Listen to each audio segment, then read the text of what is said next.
ang mga kwento ng pag-ibig, kwento ng buhay, at kwento ng pag-asa dito sa Barangay Love Stories. Love Stories. Parte na marahil ng kulturang Pinoy ang tsismis. Nasa bahay ka man, eskwelahan, trabaho o kahit sa simbahan. Alam mong may nagaganap na tsismisan. Ikaw kabarangay, hilig mo rin bang makisali sa kultura ng tsismis? Dear Papa Dudut, itago niyo na lamang po ako sa pangalang Jade. 33 years old at gusto kong i-share sa inyo ang kwento namin ng mga kababata at katrabaho kong sina Ruby at Amber. Kaidaran ko rin. Sa tsismis iikot ang kwento naming tatlo. Tsismis na ang bitamina namin sa katawan, Papa Dudut. Kung sasakyan kami ay tsismis ang magsisilbing gasolina namin. Malaki ang tulong ng tsismis para sa aming pakikibaka sa pang-araw-araw. Ito ang nagsisilbing inspirasyon sa amin para bumangon at pumasok sa mga trabaho namin. Kung walang tsismis, baka naligaw na kami ng landas. Alam naming tsismis ang glue na nagdidikit sa aming magkakaibigang mga marites. Bata pa lamang ay mulat na kami sa tsismis. Sa parehas na barangay kaming tatlo nakatira ni na Ruby at Amber. Sa bawat kalabog, sa bawat bahay sa barangay ay tumatakbo na kaming magkakaibigan papunta roon para malaman kung ano ang nangyayari. Madalas na ipinagdarasal ko na juicy ang tsismis na maibagsak sa amin noon para naman may kapalit ang ilang beses kong pagkakadapa para lamang makaabot sa lugar na pinanggagalingan ng tsismis. Hanggang sa nakapag-aral at nakapagtapos na kami ay naging consistent pa rin kami sa pagiging tsismosa. Nakilala na kami ng mga marites, hindi lang sa barangay namin kundi sa pinasukan naming paaralan noon. Hanggang sa makapasok na nga kami sa trabaho ay tsismis pa rin ang hobby namin. Nag-decide kami mag-apply sa isang kumpanya para magkasama-sama pa rin kaming tatlo. Hindi ko kasi ma-imagine ang buhay na hindi kasama sina Ruby at Amber dahil wala akong masyadong chemistry sa ibang mga nakakatsismisan ko. Iba talaga ang dating kapag nag-join forces kaming magkakaibigan. Kami nga rin madalas noon ang nilalapitan sa tuwing hindi klaro ang mga tsismis na umaabot sa iba naming mga kasama sa trabaho. Verified kasi ang tsismis naming magkakaibigan, kaya tiwala ang mga kaopisina namin kapag nagmumula sa amin ang tsismis. At pinanindigan nga namin ang tawag nila sa amin na patron saints ng tsismis. Isang malaking responsibilidad yon na kailangan naming alagaan at panindigan, Papa Dudut.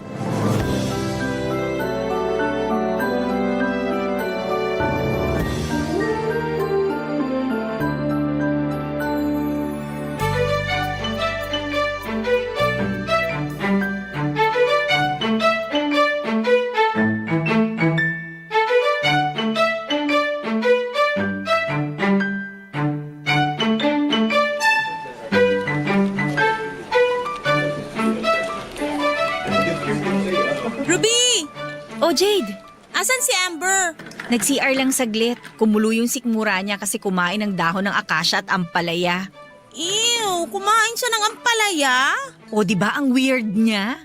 Hindi ko na siya mahintay. Iisplok ko na sa'yo tong chismis na nasagap ko. Nakakapit ka na ba, Mars? Kapit na! Dali na! Naalala mo si Tin? Yung relihiyosa nating classmate nung high school? Siya nga. Lagi akong ginajudge niyan sa kulay ng blush on ko, ha? Girl, chinatch din naman kita doon. Bakit naman kasi orange ang napili mong kulay ng blush on? Eh kasi nakasale yun at saka yun lang kaya ng baong ko nun. Eto na nga, si Tin, nalaman ko na tirador pala ng AFAM. Hala, seryoso ba? Di ba man-hater yun? Man-eater na siya. Huy, ano yan? Nananakpal na siya ng mga lalaki basta AFAM. Kaloka? Legit ba yan, ha? Kasi kakalat ko na yan. Makaganti lang sa sinabi niyang mukha akong pongka na hinog dahil sa blush on ko noon. Saka ito pa. Alam mo bang siya pa ang nagpapadala sa mga AFAM para lang dalawin siya sa Pinas? Ay, true? Saan naman kumukuha ng pera yun? Eh di ba hanggang ngayon ibinubuhay pa siya ng nanay niya? At ito pa. Yung perang pinapadala niya sa AFAM, galing sa barangay tanod nila, nakabit niya. Ang juicy naman yan, Jade! May mas juicy pa ba kapag nalaman mong buntis siya ngayon at hindi niya alam kung sinong AFAM ang tatay ng pinagbubuntis niya? Baka naman yung barangay tanod ang ama. Hindi rin. Hindi ba sila nag-aano ng barangay tanod? Nagaano naman, kaya lang ang chika, imported chocolates daw ang pinaglilihian niya. Di confirmed. Imported chocolates? Afam nga ang ama! Kasi kung yung barangay tanod ang ama, malamang bagong at manggalang ang pinaglilihian niya, di ba? Oh, anong latest? Oh, kumusta yung tiyan mo, Amber? Okay na. Hindi na talaga ako kakain ng ampalaya. Kiss na yan. May chika ako sa'yo. Pakilatag na ang chismis. Kailangan ko ng nutrients para sa sikmura ko. Nanghihina na ako. Si Tin, yung kaklase natin nung high school? Yung relihiyosa pero mas matindi pa ang kulo kaysa sa nilulutong bigas. Alam ko na yan. Nabuntis ng AFAM. Hindi pa nga sure kung afam yung nakabuntis sa kanya. Malay mo yung... Barangay tanod sa kanila. Hindi yun ang nakabuntis. Sabi sa'yo, Ruby Ikaw ba naman paglian ng imported chocolates? Malamang pangitain na yung kung sino ang ama. Ang hina mo naman, Jade. Binase mo talaga sa pinaglilihian. Moderno na ang mundo ngayon. Hindi na yan ang basihan. Ano? Nakarating na sa akin ang ultrasound ni Tin. Ay, plakak! May pa-ultrasound! Amber 1, Jade 0. Mas lalong mahirap malaman sa ultrasound, no? Hindi naman makikita ron kung mukhang AFAM o mukhang Pinoy yung bata. Diyan ka nagkakamali. Malaki ang baby kahit 2 buwan pa lang. Mukha na nga raw grade 2. Ang OA na, ha? Pero malaki nga yung baby, so confirm na AFAM yun. Kung hindi man afam o yung barangay tanod, baka naman nasa lisihan ng kapre. Malaki, di ba? Ay, ang saya talagang pag-usapan ng buhay ng iba. Ay, totoo. Kumiginhawa nga yung sikmura ko dahil sa chismis natin ngayon eh. Let's keep it up lang, mga sis. Hindi namin alam pero tuwing nakakasagap kami noon ng chismis ay lumalakas kami. Kapag lumipas naman ang 2 araw at wala kaming nasagap sa chismis ay nangihina kami at para kaming mao-ospital. Ganon kadependent ang mga katawan namin sa chismis. Lumobo na nga kaming 3 at nagkaroon ng maraming pekas. Sabi ng iba, yun daw ang senyales na naaabot na namin ang top level ng pagiging marites. Kahit na yung pekas naman namin ay dala ng peking rejuvenating cream na nabili namin sa online. Nung una ay napipikon pa nga kami sa tuwing kinakantsawan kami bilang mga marites sa trabaho namin. Hanggang sa nakasanayan na lang namin at nang tumagal, yung mga nang aasar na ang kusang lumalapit sa amin para makisagap ng latest chika. Kung magaganda lang daw kami, baka kami na ang kapalit ni na Iya Villana sa Chika Minute kapag hindi niya bet pumasok sa trabaho. Kinilig kaya kami sa mga sinabi nilang yon dahil feeling namin ay dekalidad na rin kami tulad ni Iya. Dahil doon ay ganado tuloy kaming mangala pa ng mga chismis at hindi kami papayag na meron kaming makahati sa trono ng pagiging 3 marites at reyna. Kaya lang dumarating din kami sa punto na para kaming nalolost sa buhay, yung tipong hanggang chismis na lang ba kami. Wala namang problema sa akin kung role ko sa buhay ay ang magpakalat ng chismis. Kaya lang minsan ay nadamay ako noon kapag nalulungkod sina Amber at Ruby. Siyempre bilang leader ay kinailangan ko mag-step up para pasayahin sila at gawin ang purpose namin sa buhay, ang maging mga dakilang mga marites. Hindi madali ang role na yon para sa amin at pinaliwanag ko naman sa kanila. Hindi lahat ay may talentong makasagap ng chismis. Hindi lahat ay binibiyayaan ng malilinis na tenga at matabil na dila. Kaya dapat namin yung gamitin sa chismis. Yon ang madalas kong ipaalala sa kanila. At pagkatapos noon, manunumbalik ang gana nila sa pakikipagtsismisan.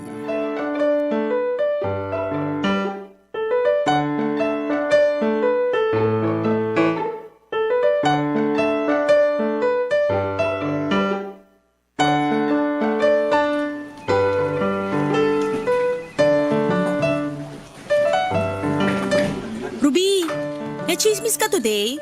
Hindi masyadong juicy eh. Ikaw, Amber. Yung boss natin, may kabit. Alam na namin yan. Wala na bang bago? Yung kabit daw. Tsahin nung asawa niya. Alam na namin yan. Wala na ba talagang bago? Oras na ba? Anong oras na? Para mag-retire tayo sa chismis? Hoy, maghunos dili ka. Kilabutan ka naman sa sinasabi mo, Amber. Sa wala nga tayong masagap na chismis. Halos lahat alam na natin. Bakit kaya ang tumal ngayon ng chismis? Baka dahil tag-ulan. May pamahiin ba na kapag tag-ulan nagtatago ang chismis dahil takot mabasa? Hula ko lang naman. Ang init ng ulo mo, ha? Sino bang hindi iinit ang ulo? Malapit na tayong mag-time out sa trabaho, pero wala pa tayong nasasagap na chismis. Nakailang balik na sa mesa ko si Leia. Bakit?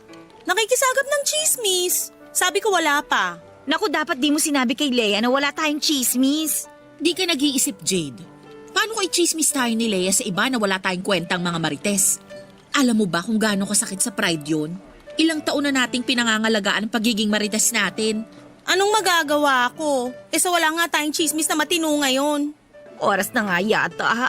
Uy, wag kang ganyan, Ruby. Hindi pa ako ready bumaba ng trono natin. Mas masakit pa to sa break-up! Maging positive naman kayo. Bukas meron na yan. Abang lang tayo. Agahan kong pumasok sa office bukas. Ruby, dapat bantayan mo ang social media ng mga katrabaho natin. Check mo ron kung sino yung magpo-post ng madadrama. Lalo na yung magkakarelasyon dito sa office. Gumawa tayo ng intriga. Hindi tayo bababa sa trono natin. Ayan, ganyan dapat ang mindset. Sige, gagawin ko na lahat dito sa work yung pagsustalk sa Facebook. Huwag mo namang gawin dito sa office ang pangi-stalk. Gawin mo sa bahay nyo. Mahuli ka pa niyan eh. Hindi na ako pinapasagap ng internet ang kapitbahay ko eh. Nagpalitan ng password ng wifi nila. Yan ba yung chismis mong nakikigamit ng panty ng nanay niya? Totoo naman eh. Nahuli ko na naka-low waist siyang pantalon. Alam kong panty ng nanay niya yung gamit niya. Worth it bang mawala ng internet para sa chismis na yon? Pati panty ng iba hindi mo pa pinalagpas. Ginawa ko lang ang responsibilidad ko sa lipunan. Oras na. Huwag namang ganyan, Jade. May ilalaban pa tayo bukas. Kung walang biyaya ngayon, bukas na bubuhos yan. Naisip ko, parang di naman nakakaganda kung kilala lang tayo bilang mga chismosa. Kailangan natin mag-level up. Hindi habang buhay tingin lang nila sa atin mga tagasagap ng chismis. Kung bababa na tayo sa trono, malamang tayo na ang pupuntiryahin ng chismis. Parang hindi ko pa kaya na ako naman ang ichichismis. Wala na tayong choice. Kailangan na natin magpahinga sa chismis. Tama ka, Jade. Mag-alaga na lang tayo ng halaman at isda. Makabili na nga ng goldfish mamaya. Hamster kaya? Ano sa tingin nyo? Ako naman, lagi ko na lang kukumustahin ang mga kamag-anak ko sa probinsya. Ayan, meron na tayong pagkakaabalahan kapag tinalikuran natin ang chismis. Ang sad naman ito. Parang di ko pa kayang bumitaw. Nakabitaw na ako. Sunod na kayo. Hindi bumitaw sina Ruby at Amber Papadudut. Kaya naman kumapit akong muli sa chismis. Walang nagbago sa amin at patuloy pa rin noon ang pagpapakalat namin ng chismis. Kinailangan lang naming magpahinga ng ilang araw. Naniwala na lamang kami kay Ruby na dahil sa ulan kaya walang chismis. Nagkatotoo naman dahil sa unang pagsikat ng araw ay may chismis na kaagad na bumungad sa amin. Nagpakasaya na naman kami at binalita namin sa mga katrabaho namin. Nagtaka sila dahil nagbalik kami sa pagiging marites. Akala raw nila ay tuluyan ng kinalimutan namin ang responsibilidad namin sa lipunan. Pinaliwanag na lang namin na nagkaroon ng mental block sa chismis dahil sa tuloy-tuloy na pag-ulan. Marami namang natuwa dahil back in business na kami. Walang nakaagaw ng trono namin. Walang nagtangka. Ang kapal naman ng mukha nila kung pagtatangkaan nilang kunin ang nararapat para sa amin. Papadudot, nagkaroon kami ng 100% patunay na sa chismis kami nilagay ng tadhana dahil alam nitong dito kami aangat. Natuwa kami dahil hindi ganon kahirap ang responsibilidad namin, lalo't chismis na nga ang kusang lumalapit sa amin. Kami na lang ang bahalang magpakalat ng chismis at pagkatapos noon ay masaya na ulit ang mga kaluluwa namin. Aaminin namin na ilang beses na kaming naiskandalo dahil sa chismis na pinakalat namin. Pero mabilis din namang nabubura yon. Wala talagang naglakas ng loob isa man sa mga chinismis namin na ireklamo kami. Alam kasi nila na kapag nilabanan nila kami ay mas lalo namin na pupundihin ang mga chismis at hahagilapin namin para lamang matakot sila. Hinayaan na lang nila kaming gawin ang gusto namin dahil naniniwala silang namamatay din naman. Hindi kami kundi ang chismis. Minsan nga pakiramdam ko ay pinapanalangin na rin ng mga chinichismis namin na maaga kaming pumanaw. Naiintindihan naman namin ang pinasok naming buhay. Hindi naman kami pwedeng umatras. Ito ang laban naming mga certified marites. Barangay Love Stories. Barangay Love Stories. Niyakap namin ng pagiging chismosa, Papa Dudut. Dahil para sa amin ganito ang magpakatotoo. Marami kaming naging bashers dahil daw sa naninira kami ng buhay ng iba. May mga nagsabi na pinangungunahan at nakikialam kami sa buhay ng iba at hindi raw yon tama. Siyempre pinaglaban namin na may tungkulin kaming mang-entertain ng iba dahil sa mga chismis. Yun ang role namin sa mundong ito at hindi dapat nila kinokontra. Marami kaming sagot sa tuwing inaaway kami ng ibang tao na hindi nakakaunawa na hindi dapat pinepersonal ang ginagawa naming serbisyo. Hindi ba nila naisip na tuwing mabagal ang internet o walang kuryente kaming mga chismosa ang nilalapitan nila para maaliw? Ni isang beses na pasalamat ay wala kaming natanggap mula sa kanila tapos ay ibabash pa kami. Marahil hindi lang nila maunawaan na magandang bagay naman talaga ang chismis dahil maganda ito sa mental health lalo na kung ang mga taong kailangan ng pansamantalang iisipin o pagkakabalahan, hindi ba? Para hindi sila mainip. Hindi naman palaging mali ang chismis at iyon ang patuloy naming pinaglalabang magkakaibigan dahil alam naman naming mas angat ang kabutihang dulot ng chismis. Sana kung makita yon ng ibang tao para hindi na nila kami kailangan pang i-judge na para bang sugo kami ng impyerno. Mahilig lang talagang magkunwari ang mga tao na ayaw sa chismis. Pero kapag may napapakinggan naman silang nakakaintriga mula sa ibang tao ay natutuwa naman sila. Mga mapagpanggap at nagmamalinis na mga tao na akala mo'y ni minsan ay hindi nakinig sa mga chismis. Yon madalas ang mga taong ang sarap gawa ng kwento para lamang makaganti. Kaya lang syempre ayaw naman naming magalit sa amin ang tadhana dahil lang sa pagpatol sa mga hindi nakakaunawa sa amin. Hindi na kami nakipagtalo pa sa iba. Mas priority namin yung mga taong naniniwala at tumutulong sa amin sa pangangalap ng chismis para makapagserbisyo kami ng maayos sa mga taong nasa paligid namin, Papa Dudut.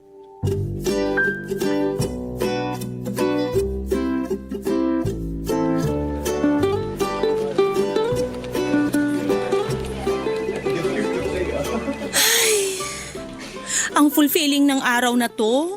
Quality na chismis sana please ang laging dumating.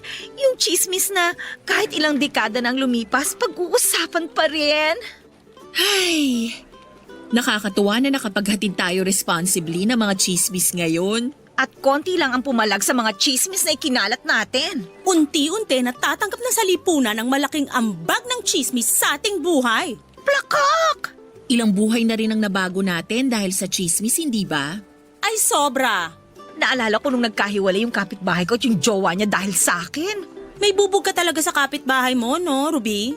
Eh sino ba namang hindi magtatanim ng galit sa kanya? Pinalitan niya ng password yung wifi niya. Ang lakas ng tampo mo, Ruby. Kailan ba mawawala yan, ha? Napaghiwalay mo na nga silang magjowa. Move on ka na. Mas magandang magpatawad kesa manatili sa galit. Di ba, Jade? Ay nako, hindi ako magpapatawad kapag may ginawang hindi maganda sa akin. Walang magpapatawad. Gaganti ako. Kaya go lang, Ruby. Naiintindihan ko kung bakit nasasarapan kang gumanti sa kapitbahay mo. Hindi lang naman to dahil sa pagganti, no? Sabi nga natin, di ba? Malaki ang responsibilidad nating mga chismosa sa mga nasasakupan natin. So pabor pa pala ng kapitbahay mo yung ginawa mong chismis sa kanila ng jowa niya? Ex-jowa na. Kakaawa kaya yung ex ng kapitbahay ko. Buti nga nagkahiwalay sila eh. Balang araw magpapasalamat silang pareho sa akin. Lalo na yung ex ng kapitbahay ko. Ano bang nangyari? Hindi mo na kwento sa amin yan, ha? Paano yung kapitbahay ko kasi? May kaharotang ka-work niya at dinadala niya sa bahay niya kapag nag-out of town yung ex niya. Ilang beses ko kaya nahuli yun. Minsan hindi niya alam, binidyo ko. Ayun, pinadala ko dun sa ex niya. Alam ba na ikaw nagpadala ng video? Mamaya niyan paginitang kalalo ng kapitbahay mo. Maingat na marites si Tono. Siyempre gumamit ako ng dummy account at sinabi kong isa akong concerned citizen na napadaan lang. Ang galing, ha? Di ka talaga pinaghihinalaan yan? True! Alam ko namang mataas ang IQ ko. Nahasa ng chismis, kaya nakapag-isip ako kagad ng paraan para hindi malaman na ako yung nagsumbong. Ang winner mo dyan, ha? Naniwala ba naman yung ex ng kapitbahay mo? Aba syempre, may ebidensya na eh. Kung hindi siya maniwala, wala na akong magagawa. Wala akong gamot sa pagiging tanga. Bad ka. Pinaghiwalay mo sila. Hoy, hindi sila para sa isa't isa, no? Ako ang naging daan para makita nila yon. Hindi talaga sila bagay sa isa't isa, mga te. Kumusta naman yung ex ng kapitbahay mo? May balita ka pa ba? Nakakausap ko sa dummy account ko. Kinumusta ko. Sabi niya mas okay na raw siya ngayon kesa nung dati. Tama lang daw ang desisyon niya makipaghiwalay para may chance pa siyang makita yung the one para sa kanya. Nakaka-proud ka, Ruby. Hindi lahat ng tao ay kaya makialam sa relasyon ng iba. Paano kung yung mga sunod na mapaghiwalay mo para naman pala sa isa't isa? Pwede namang mag-sorry. Tsaka, tao lang ako. Nagkakamali rin. Di ba?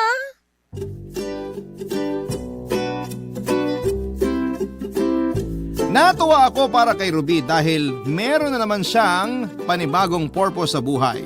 Ang paghiwalayin ang mga magkakarelasyon na hindi naman meant na magkasama habang buhay. Nainggit nga ako sa kanya kasi parang gusto ko ang role na yon, pero kailangan kong makontento sa pagiging leader ng mga chismosa. Malaking responsibilidad ang bagay na yon at naiintindihan marahil ng tadhana na hindi ko kayang kumuha pa ng isa pang responsibilidad dahil masyado pang mabigat yung ginagawa ko noon. Si Amber naman ay pinanindigan ang pagiging kanang kamay ko sa pagkalap ng chismis. Siya rin yung laging nagtatanggol sa akin noon sa tuwing may nangaaway sa akin dahil sa ginawa kong chismis. Grabe ang chemistry naming tatlo at natutuwa ako na pinagtagpo kami mula pagkabata. Nakatulong din na pareho naming chismosa ang mga magulang namin, kaya dahil doon kami ang unang nagkaroon ng interes sa hobby naming yon. Hindi ko makakalimutan ang unang araw na nakilala ko silang dalawa. Pumunta kami ng nanay ko sa bahay ni na Amber para mang-away. Yung kasing nanay ni Amber pinagkalat na may UTI raw ang nanay ko at nakuha raw yon sa ex niyang seaman. Nagalit ang nanay ko at sinama pa ako para may kakampi siya. Nasaktuhang andun din sa bahay ni na Amber ang nanay naman ni Ruby. Manikurista kasi ang nanay ni Amber, ang nanay ni Ruby na naging kaibigan na niya sa huli. Nagtalo ang nanay ni Amber at ang nanay ko. Habang nakikinig naman ang nanay ni Ruby na sa huli ay umawat na para hindi na lumala pa ang pagkakagulo. Hindi ko na maalala kung paano sila nagkabate. Basta noong araw din yon sila nagkaayos. Doon na nga nagsimula ang pagkakaibigan nilang tatlo at doon na rin naging simula ang pagkakaibigan namin ni na Amber at Ruby. Lagi kami ng nanay ko sa bahay nila Amber. habang nagchichismisa ng mga nanay namin. Kami namang tatlo ni na Amber at Ruby ay nakikinig sa mga chismis. Yon, Papa Dudut, ang naging dahilan kung paano kami napunta sa ganitong klase ng buhay.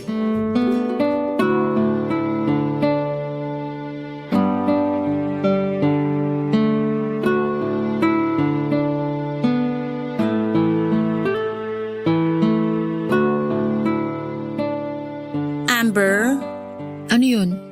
may sasabihin ako sa'yo. Chismis ba yan? Hintayin natin si Ruby.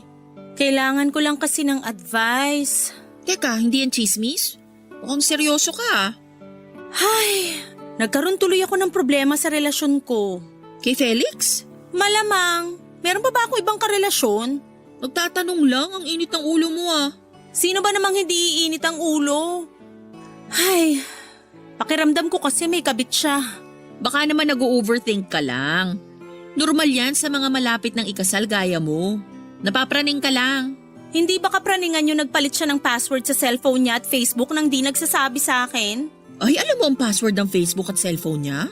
Sana all. Malamang, yun kaya ang sikreto ng matibay na relasyon. Dapat alam mo ang password ng jowa mo. So alam din niya yung password sa cellphone at Facebook mo? Syempre hindi, kasi kailangan niyang pairalin yung tiwala niya sa akin, di ba? Tapos ikaw wala kang tiwala sa kanya. Bakit ba parang mas kinakampihan mo pa siya? Eh ako nga tong niloloko niya. Hindi pa naman confirmed kung niloloko ka nga ni Felix. Eh bakit siya nagpalit ng password? Baka lang nakalimutan niya yung dating password niya tapos maglalagin siya sa ibang computer. Ganyan. Kaya nag-change password. Normal naman na yan.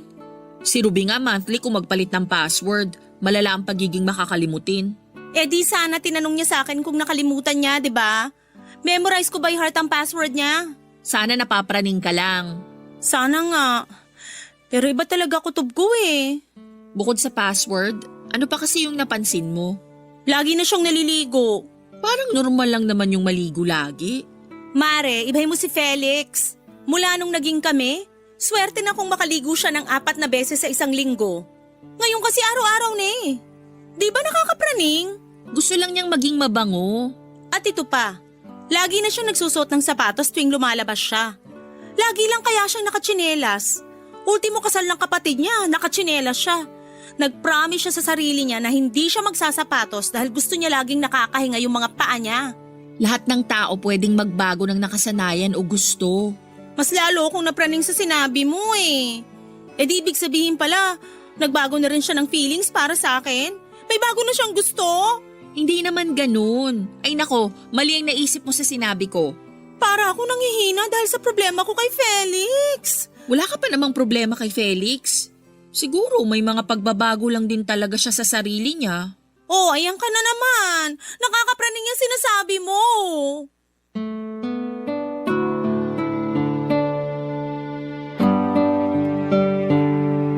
Pagkatapos ng usapan namin ni Amber ay medyo nakahinga ako ng maayos. Pero aminado pa rin ako na gumugulo sa isipan ko ang napapansin kong pagbabago sa fiancé ko na si Felix. Kahit nga dumating na noon si Ruby at sobrang juicy ng chismis niya ay hindi pa rin ako napasaya. Napansin naman ni Amber yon at kinausap akong muli papadudot. Nakisali na rin sa usapan si Ruby. Same sila ng payong dalawa na matino naman si Felix at dala lamang ng kapraningan ko dahil sa nalalapit naming kasal ang nararamdaman ko. Pinilit ko na lamang maniwala sa mga sinabi nila para lamang kumalma ako.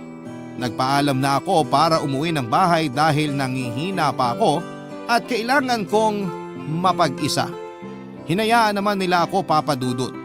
Minessage ko si Felix para itanong kung pwede siyang dumaan sa bahay pero sabi niya ay may mga gagawin pa raw siya sa kanila. Isa na namang napansin kong pagbabago sa kanya. Kasi dati naman isang text ko lamang sa kanya ay agad naman siyang pupunta sa bahay. Kahit na hindi nga ako mag-message sa kanya noon ay kusa na siyang magtatanong kung pwede akong dalawin. Alam ko namang nagbago na siya. Hindi nga lang masyadong solid ang ebidensya ko para ibintang yon sa kanya. Sa loob kasi ng 8 years naming relasyon ay malaki naman ang naging tiwala ko sa kanya Lalo na noong binigay niya ang password niya sa akin.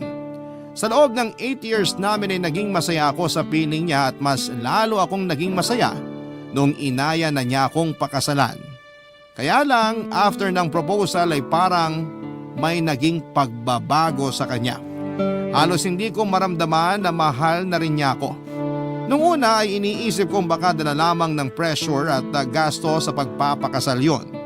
Usually naman kasi, ang mga lalaki kapag usapang pera ay pinoproblema talaga nila madalas. Kaya lang, noong tumagal pa, alam kong hindi na yon dahil lamang sa pera. Talagang nagbago na siya. At hindi ko naman siya magawang kausapin tungkol doon dahil hindi ako handa sa mga isasagot niya. Baka kasi biglang makonfirm ang laman ng utak ko. Hindi ko kayang mawala si Felix sa akin dahil alam kong siya ang reward ng tadhana sa akin. Mula sa mga chismis na naitulong ko sa ibang tao, Papa Dudut. Barangay Love Stories. Barangay Love Stories. At dahil nga sa napansin kong pagbabago kay Felix ay na-stress at nalungkot na rin ako. Napapadalas noon ang mga panaginip ko na nag-cheat sa akin si Felix. Hindi ko alam kung dala lang ba yon ng kaka-overthink ko na may iba na siya pero para kasing totoo yung mga nasa panaginip ko. Ibang-iba ang mga babae ang napapanaginipan kong nilalandi ni Felix. Meron dong isang matandang babae na pinapahiran ni Felix ng ointment sa tuhod. Naisip ko na madalas ang mga crush ni Felix ay yung mga babaeng may edad na. Hindi ko alam kung dala yon ng mommy issues niya. Pero lagi akong nagsiselos noon sa mga matatandang babae na crush ni Felix. Yung isa ko pang napanaginipan may kahalikan daw na ibang lalaki si Felix. Doon ako muntikang mabangungot dahil nga sa nakipagsabunutan daw ako sa lalaking kahalikan niya. Nagising akong pawis na pawis at puno ng galit noon. Gusto kong itanong kay Felix kung kasama ba sa pagbabago niya ang sexuality niya pero baka awayin niya ako. Hindi ko talaga alam ang mensaheng hatid ng mga panaginip kong yon, Papa Dudut. Sinikap kong mag-research sa internet pero ang sinabi lang daw na ibig sabihin ng mga panaginip na yon ay ang kawalan ko ng tiwala kay Felix. Totoo naman din, Papa Dudut. Nagsimula lang naman lahat ng panaginip na yon mula nang napansin ko ang pagbabago sa kanya. Kaya naman, nakaginhawa ko kahit papaano sa nabasa ko sa internet. Pagkatapos noon ay pinagpatuloy ko na lamang ang pang-i-stalk sa Facebook ng mga target kong i-chismis para may pagkaabalahan ng utak ko. Nag-work naman pansamantala at bumalik naman ako sa kaka-overthink sa relasyon namin ni Felix. Kaya naman naisipan ko makipagkita sa mga kaibigan ko. Sakto namang day off naming tatlo kaya nagkita-kita na kami. Napansin nilang malungkot at stress ako kaya kinumusta nila ako. Alam naman nilang dahil yon kay Felix. Natuwa ako dahil may mga kaibigan akong katulad ni na Amber at Ruby na handa kang damayan kahit mas importante ang chismis para sa aming tatlo.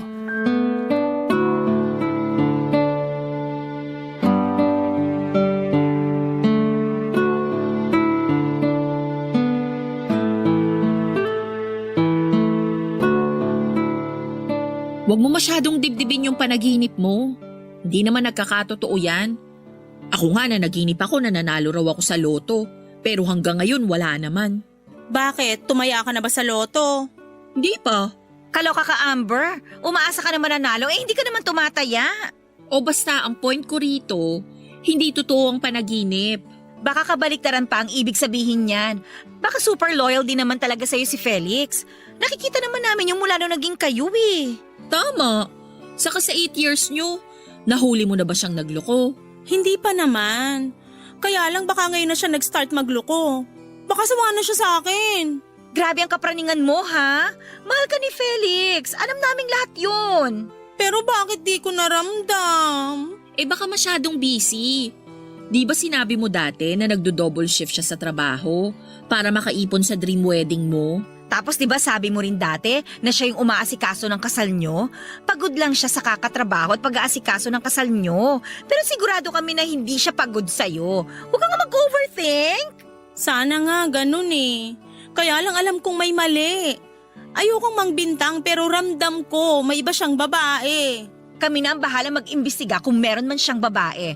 Basta ikaw, kumalma ka lang dyan. Maging fresh ka lang bago ang kasal nyo. Uy, next year na yun ha! Umayos-ayos ka. Gusto ko, magsuot ka ng little black dress para umaura. Tutulungan ka namin kasi nakabili na ako ng gown ko. Kung meron mang ibang babae si Felix, ipapa-reimburse ko sa kanya yung nagastos ko sa gown at heels. Damay pa yung down payment ko sa makeup artist ko. Ayoko magkahiwalay kay ni Felix dahil feeling ko para talaga kayo sa isa't isa. Etos ka. Ganyan din yung sinabi mo sa kapatid mo at sa ex niya pero pinaghiwalay mo pa rin. Iba naman kasi itong sina Felix at Jade. Alam kong kaya pa tong maayos kaya hindi solusyon yung hiwalayan. Kayo na talaga ang bahala. Ayoko na kasing mag-overthink eh. Oo, kami nang bahala na mag-imbestiga. Aalamin ko lahat ng Facebook na mga ka-work niyang babae. Ako naman yung hahagilap sa mga kabatch niya sa school at iba pang mga kaibigang babae. Wala siyang kaibigang babae. Puro lalaki lahat. Pati na rin yung mga kaibigan niyang lalaki. Hindi naman sa nanghuhusga ha, pero malay mo, may lalaki pala si Felix. Di ba nga napanaginipan mo yun? Kala ko ba gagawa ka ng paraan para din maghiwalay sina Felix at Jade? Bakit parang nangiintriga ka na naman para magkahiwalay na sila? Loka! Gusto ko lang ilatag ang mga pwedeng nangyayari sa sitwasyon nila ni Felix. Lahat kasi posible. Basta gawin niyo lahat ng pwedeng gawin para malaman ko yung totoo. Ayaw mo ba kasing diretsahin na lang si Felix? Hindi ko kaya. Baka iwan niya ako. Saka wag muna no. Hanggat wala sa mga kamay natin ang ebidensya, hindi pwedeng kumprontahin ni Jade si Felix. Malamang hindi yun aamin. Saka na kapag nakuha na natin lahat ng proof kung may kabit siya. Handa na ba ang puso mo kapag nalaman mo meron siyang iba, Jade? Paghahandaan. Pinasa ko na sa mga kaibigan ko ang pag-iimbestiga tungkol kay Felix. Sa aming tatlo, ako ang pinakamagaling na mag-imbestiga. Pero sa pagkakataong yon, parang wala akong kakayanan na gawin ang bagay na yon. Masyadong personal ang investigasyon para sa akin at baka mapangunahan ako ng emosyon at magkamali pa ng makukuhang mga detalye. Saka baka hindi ko rin kayanin pa kapag may nalaman akong hindi maganda tungkol kay Felix. Kaya mas mabuting ang mga kaibigan ko na lamang ang gumawa noon. Pinayuhan naman nila akong mag-focus muna sa chismis at personal na buhay ng iba para hindi ako mapraning. Baka makagulo rin kasi ako sa investigasyon nila, lalo't pakialamera pa naman ako. Hindi naging madali ang paghihintay na malaman ang totoong nangyayari kay Felix. Pero alam kong kailangan kong tiisin kung gusto kong makuha ang sagot sa kung bakit siya biglang nagbago. Sa paglipas ng mga araw ay sinikap kong walang iparamdam na pagbabago kay Felix para di rin siya maghinala na may ginagawa akong investigasyon tungkol sa kanya. Kilala pa naman ako ni Felix bilang investigador. Kaya konting maling galaw lang ay paniguradong makakahalata na siya. Doon ako naging maingat, Papa Dudut. Kahit nga ang pakikipag-usap ko sa mga kaibigan ko ay hindi ko pinapakita kay Felix dahil paniguradong makakaamoy siya, Papa Dudut. Wala pa rin nakala pang mga kaibigan ko tungkol kay Felix at nakailang stalk na raw sila ng Facebook niya. Pero wala silang nakita. Si Ruby nga raw minsan ay tumatambay pa sa baba ng opisina ni na Felix pero lagi raw mag-isa si Felix na umuuwi. Sinubukang i-check ni Amber ang mga pina-follow at bagong ad na friends ni Felix. Pero wala rin siyang napala. Hindi rin naman daw kasi malike ng posts at pictures si Felix. Totoo naman yon, kaya nahirapan din akong i-check kung meron siyang ibang babae dahil hindi rin naman masyadong active si Felix sa social media. At ginagamit lamang ngayon para makipag-usap sa mga kaibigan, pamilya niya at sa akin. Kinatuwa ko na lang din sa huli na wala akong nakuhang ebidensya na may babae si Felix, Papa Dudut.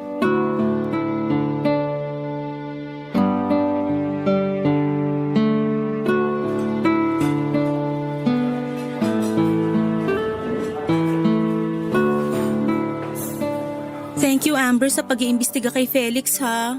Alam ko hindi kayo nakapag-focus ni Ruby sa mga chismis. Pero sobrang thank you kasi nakatulong kayo para mawala ang kapraningan ko. Wala yun. Ano ka ba? Masaya lang din ako na makakatulog ka na ng maayos at hindi ka na mapapraning kakaisip kung may babae o lalaki si Felix. Basta confirm na wala ngang iba si Felix. Babae man o lalaki. Ang saya ko! Anong oras kaya makakarating si Ruby? Malilate daw ng konti. Kinuha pa yung pinalaundry niya. Sakto. Bakit sakto? Kasi hindi ko alam kung paano ko to sasabihin sa iyo eh. Kinakabahan naman ako sa'yo, Amber. Magagalit ba ako sa sasabihin mo? Mas masasaktan siguro. Ano yun? Sabihin mo na. Si Ruby kasi. Anong meron kay Ruby? Nakita ko sila ni Felix na pumasok sa isang hotel. Baka nagkasalubong lang doon. Kasama mo ba si Felix na nag-hotel this week? Hindi. Magkasama sila na nag-book ng kwarto. Sigurado ako. Sumunod ako eh. Kung gusto mo, sasamahan kita sa hotel na yun para maniwala ka. Pwede nating ipacheck ang CCTV o kaya yung guestbook. May kilala ko ron. Bakit ngayon mo lang to sinasabi sa akin?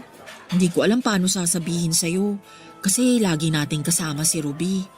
Paano ko siya haharapin ngayon? Anong sasabihin ko sa kanya? Basta wag mo lang akong idadamay dyan ha. Kunwari hindi galing sa akin yan. Aalis na ako. Uy, teka, alis ka na. Wag mo naman akong iwang mag-isa kasama si Ruby. Hindi ko alam paano siya haharapin. Andyan na siya. Sorry Jade, pero naibigay ko naman yung impormasyon na kailangan mo. Kung gusto mo, pwede kitang samahan dun sa hotel na sinasabi ko para ipakita sa yung ebidensya.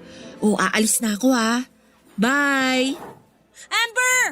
Amber, sandali! Oh, ano nangyari kay Amber?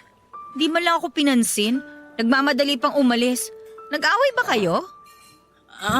Medyo nagkatampuhan lang. Napikon yata sa joke ko kaya nagmadaling umalis. Ayaw mo na siya. Typical na Amber, no? Ang bilis mapikon pero kapag siya naman ang aasar, G na G! Oo nga eh. Typical na Amber. Umorder ka na ba? O kumain na kayo ni Amber? Nagkape lang kami. Ikaw, order ka na. Jade, babalik pa ba si Amber? Mukhang hindi na. Bakit? Mabuti naman. May kailangan kasi akong sabihin sa'yo. Tungkol saan? Hindi ko alam kung maniniwala ka pero alam ko na kung sino ang kabit ni Felix. May kabit si Felix? Akala ko ba wala? Last week ko lang nakumpirma. Naalala mo ba nung pumunta sa Batangas si Amber 2 weeks ago? Di ba may out-of-town meeting din nun si Felix? Naalala ko na. Silang dalawa ang magkasama sa isang resort sa Batangas. Pwede kitang samahan dun sa resort na yon para ma-check yung CCTV at guestbook nila. May kilala ko dun. Totoo ba talaga to? Hindi rin ako makapaniwala nung una. Pero nung pinakita sa akin yung CCTV footage ng kakilala ko, dun ko na nakumpirma. Sasamaan kita kung gusto mo. Kaya mo ba akong samahan na kausapin si Amber tungkol dito? Sorry Jade ha, hindi ko kaya eh. Paki-promise na lang sa akin na hindi mo sasabihin sa kanya na galing sa akin yung impormasyon na to ha. O paano, alis na muna ako ha. May kailangan pa pala akong asikasuhin eh. Agad na tumayo si Ruby para umalis na. Hindi na niya ako nilingon pa at hindi ko na siya tinawag pa. Naiwan akong mag-isa sa upuang pangtatluhan. Hindi pa rin ako makapaniwala sa mga napakinggan ko. Hindi ko alam papadudot kung prank lang ba nila yon at umaasa kung ganun na nga. Pero lumipas na ang ilang araw, parehas pa rin ang sinasabi nila sa akin. Hindi ko alam kung kanino ako maniniwala noon. Hindi ko pa pinupuntahan ang hotel na sinasabi ni Amber at ang resort na sinasabi ni Ruby. Naguluhan po ako sa mga nangyayari na maski si Felix hindi ko magawang harapin at kausapin. Napansin ni Felix na aligaga at balisa na ako. Hindi ko na maitago sa kanya ang totoong nararamdaman ko pero mas pinili kong wag munang magsalita kahit gaano pa karami ang impormasyon na tumatakbo sa isipan ko. Hindi ko na alam noon kung sino ang papaniwalaan, papadudot. Hindi ko iniwasan sina Ruby at Amber para hindi sila makahalata na may alam ako sa mga nangyayari. Sa pagitan naman nilang dalawa ay maayos pa rin silang nagkakausap. Nakakasama ko pa nga sila sa tsismisa na parang walang nangyari. Kaya lang ay nag-ingat na ako sa kanilang pareho. Hindi ko pa rin alam kung sino sa kanila ang totoong kabit ni Felix. Nagsimula na rin ako mag-imbestiga. Mali ko kasi na nasasabi ko sa kanilang dalawa ang mga alam ko tungkol kay Felix. Kaya madali lang silang nakakaiwas at nakakapagtago ng sikreto. Hindi ko pinahalata sa kanila ang ginagawa ko. Binawi kong muli ang kapangyarihan ko bilang leader ng mga Marites at aalamin ko na kung sino sa kanilang dalawa ang totoong kabit ni Felix. Papa Dudut, mga kabarangay, pwede rin kayong magsabi kung sino ang sa tingin ninyo sa dalawang kaibigan ko ang nagsasabi ng totoo. Sino sa kanila ang totoong kabit? Baka sakaling makatulong kayo dahil sa ngayon ay mag-isa kong hinaharap ang lahat ng problema at kalungkutan. Kaya naman malaking tulong ang pagbabahagi ko ng kwento ko sa inyo para lamang po mailabas ko ang sama ng loob ko sa mga nangyayari. Sana po sa tulong ng Barangay Love Stories ay makamtan ko ang hustisya na kailangan ko. Isang malaking pasasalamat ang hatid ko sa bumubuo ng Barangay Love Stories at lalong-lalo na sa Barangay LS 97.1. Muli maraming salamat po. Ako ang inyong kabarangay forever, Jade. Nagustuhan ng iyong napakinggan? Ituloy yan via live stream sa www.gmanetwork.com/radio. Barangay LS 97.1